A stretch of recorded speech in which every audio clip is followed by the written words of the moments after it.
Мэрликти ким имерүүгө жарайт? Токтогул шаарынын мэри кызматын кыйладан бери өтөгөн Марат Калмырзаевдин мөөнөтү аягына чыгып баратат. Анткени менен ал элдин жылуу пикирин арзыган жумуштарды ийге келтире алды. Шаардын түнкү көрүнүшү өзүнчө кеп кылууга арзыйт. Сапаттуу шам чырактарды мамынчыларга илдирип, күндүзгү даябалга келтирип койду. Бюджеттеги эле каражатты кемире бербей, долбоорлорду жаздырып, инвестицияларды тартууга жетишти. Эми кайра мэрлик орунга талапкерлигин Марат мырза коебу белгисиз. Ошентсе да мындай жооптуу кызматка татыктуулар келиши шарт. Эгерде кайрадан Калмырзаев мэр болуш айланса, дагы талай бүткөрүлбөгөн иштер аягына чыкмак. Депутат менен генералдын столуна диктофон койгон баланы милиция кое берди. Иште эми УКМКликтейби?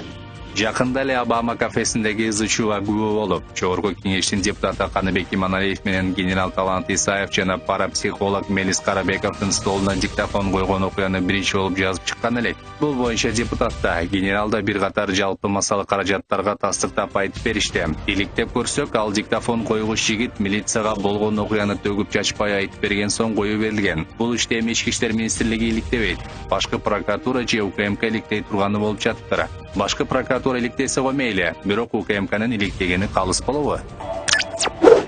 Башка кабарлар.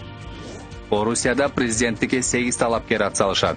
Тиешелүү тизмени Борбордук шайлоо комиссиясы 8 февралда жарыялады. Тизмеде учурдагы президент Владимир Путин, Либерал-демократтар партиясынын Владимир Жириновский, Яблоко партиясынын Григорий Явлинский, коммунисттерден Павел Грудинин, ишкерлик боюнча акыйкатчы Борис Титов жана улутчул саясатчы Сергей Бабурин бар. 65 жаштагы Владимир Путин Орусияны 2000-жылдан бери башкарып келе жатат. Анын ичинде 13 жыл президент болсо, 4 жыл өкмөт башында турган. Бул жолу жеңсе, ал өлкөнү 2024-жылга чейин башкарууга мүмкүнчүлүк алат.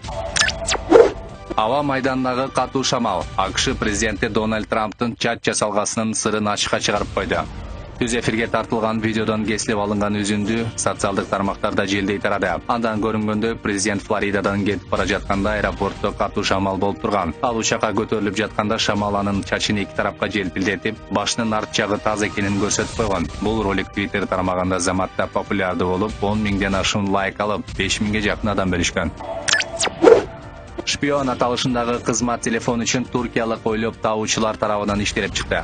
Ал Арменияда популярдуулукка ээ болду. Бирок GetContact кызматын ким телефонуна көчүрсө ошолордукун гана көрсөтөт. Эгерде сизге белгисиз бирөө чалып жатса, GetContact аркылуу ким экенин билип, анан трубканы алууга болот. Башында жөн гана кызыкчылык үчүн көчүрүп жатышса, акыркы убакта чындыгында коркунучтуу экени билинген. Ажырашуу сыяктуу жагымсыз окуялардан кийин өлкө бийлиги аталган кызматты 7 февралдан баштап бул көчүрүүгө тыюу салды.